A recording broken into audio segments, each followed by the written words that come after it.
मित्रहो नमस्कार. महाराष्ट्र राज्यातील वाचकांमध्ये अवांतर वाचनाची गोडी लागावी या उद्देशाने महाराष्ट्र शासनाने 1 जानेवारी ते 15 जानेवारी हा कालखंड वाचन पंधरवडा म्हणून घोषित केला आहे. वाचन संस्कार रुजवण्याच्या हेतूने देवगड येथील उमाबाई बर्वे लायब्ररीने दिनांक 9 जानेवारी ते 13 जानेवारी या कालखंडात ग्रंथ प्रदर्शन आयोजित केले आहे. ग्रंथ प्रदर्शनाचे विधिवत उद्घाटन आज संध्याकाळी समाजसेवक माननीय सदानंद पवार, माजी आमदार advocate Ajitrao Gogate, doctor Gurudev Parulekar, doctor Ganesh Bandkar व प्रशांत बांदकर यांच्या उपस्थितीत संपन्न झाले. 13 जानेवारी पर्यंत हे ग्रंथ प्रदर्शन रोज सकाळी 9 ते रात्री 8 वाजेपर्यंत वाचकांसाठी खुले राहील. पुणे येथील शब्दांगणचे मालक श्री लक्ष्मण राठिवडेकर यांनी भरपूर ग्रंथ संपदा ग्रंथ प्रदर्शनात मांडली आहे. राठिवडेकर यांनी काही ग्रंथ खरेदीवर 50% व 25% सूट जाहीर केली आहे. वाचन हे एक ज्ञानार्जनाचे साधन आहे. वाचन हा संस्कार आणि संस्कृती संवर्धनाचा महत्त्वपूर्ण उपाय आहे. वाचन हा मने घडविणारा सुसंस्कार आहे. निर्भेळ आनंद देणारा आनंद योग आहे. वाचन ही जीवनभर पुरणारी शिदोरी आहे.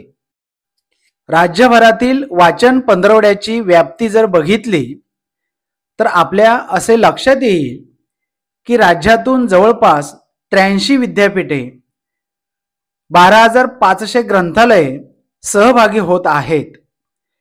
45 लाख विद्यार्थ्यांनी 45 लाख पुस्तके वाचावीत अशी शासनाची अपेक्षा आहे. राज्य शासनाचा वाचन पंधरवडा हा स्तुत्य आणि अनुकरणीय उपक्रम आहे. त्यामुळे आपल्या राज्यातील सुसंस्कृत वाचनप्रेमी नागरिकांनी हा वाचन पंधरवडा यशस्वी व्हावा यासाठी सामूहिक प्रयत्न करायला हवेत. वाचन संस्कार रुजवण्याच्या उद्देशाने देवगड येथील उमाबाई बर्वे लायब्ररी करीत असलेले प्रयत्न कौतुकास्पद आहेत.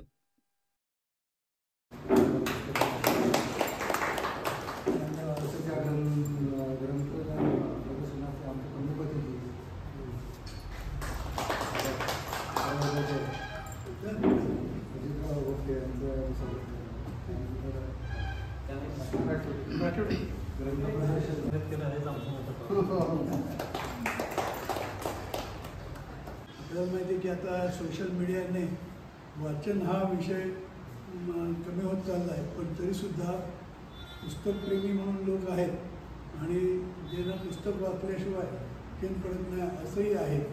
त्यामुळे ही वाचन संस्कृती वाढावी याच्यासाठी शासनाने हा उपक्रम केलेला आहे आणि त्या वाचन संस्कृती वाढण्याच्या दृष्टीने ही पुस्तकंसुद्धा या ठिकाणी आलेली. आपल्या आवडीचं जे असेल ना ते वाचावं. म्हणजे बाळशास्त्री जांभेकर व्याख्यानमाला आम्ही सुरू केली, त्याचा उद्देशच हा होता की इथे काय दुसरं हा नाही, जरा नवीन नवीन वक्ते, तज्ज्ञ वक्ते आणून त्यांची भाषणं ऐकणं हा सुद्धा एक मोठा आनंद असतो. आणि निश्चितपणे मला वाटतं गेली 12-13 वर्ष 14वं वर्ष आहे. ह्या 14व्या वर्षात 1 वर्ष सोडलं तर आपण सगळ्या वर्षी नियमितपणे व्याख्यानमाला आयोजित करतो आहे. यंदा तर अच्युत गोडबोलेंसारखे तज्ज्ञ व्यक्ती या ठिकाणी पहिल्याच दिवशी आहेत. नंतर भानुशे ते ह्याच्यावर बोलणार आहेत, नवीन शैक्षणिक धोरण, आणि आपले प्रसाद देवधर हे आपल्या भागातलेच आहेत. त्यांनी जे प्रयोग निर्णय करतात शेतीमधले आणि ते बोलणार आहेत. पण हे सगळे उपक्रम जे आहेत ना, ह्याला प्रतिसाद प्रेक्षकांकडून श्रोत्यांकडून जर आला तर या काम करणाऱ्यांना हुरूप येतो, एवढाच विषय. त्यामुळे आपण सगळ्यांनी प्रतिसाद देणं, ज्यांना शक्य आहे त्यांनी त्याच्यात सहभागी होणं एवढं महत्त्वाचं आहे.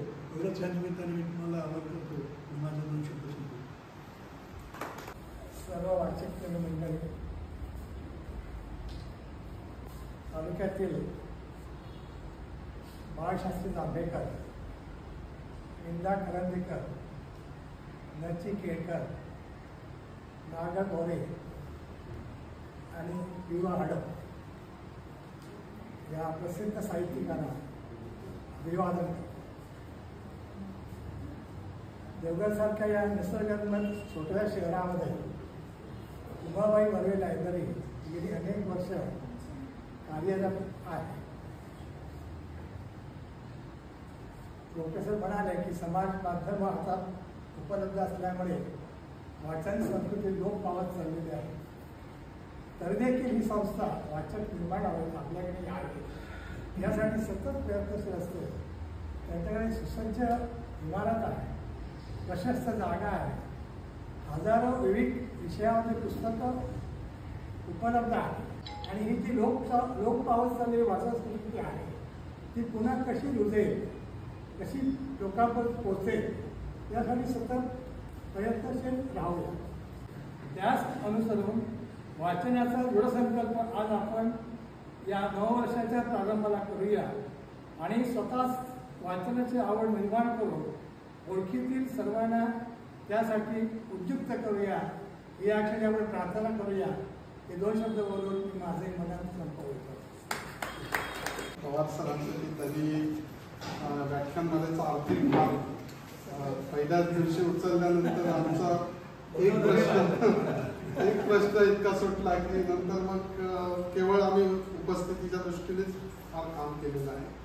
आणि या सगळ्या व्याख्यानमालेची ज्यांची कल्पना मूळ होती सुरुवातीला ते ॲडव्होकेट अजितराव, त्यांचे विशेष आभार की त्यांनी संधी आम्हाला इथे काम करण्याची दिलेली आहे.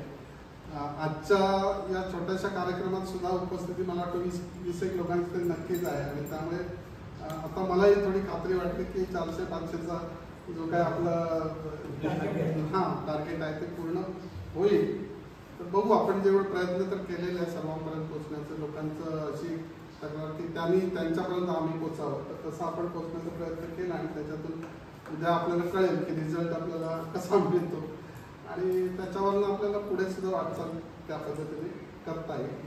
तर पुन्हा एकदा सर्वांचे मी आभार व्यक्त करतो. आज उपस्थित असलेल्या सर्वांचे आभार व्यक्त करतो आणि मला आभार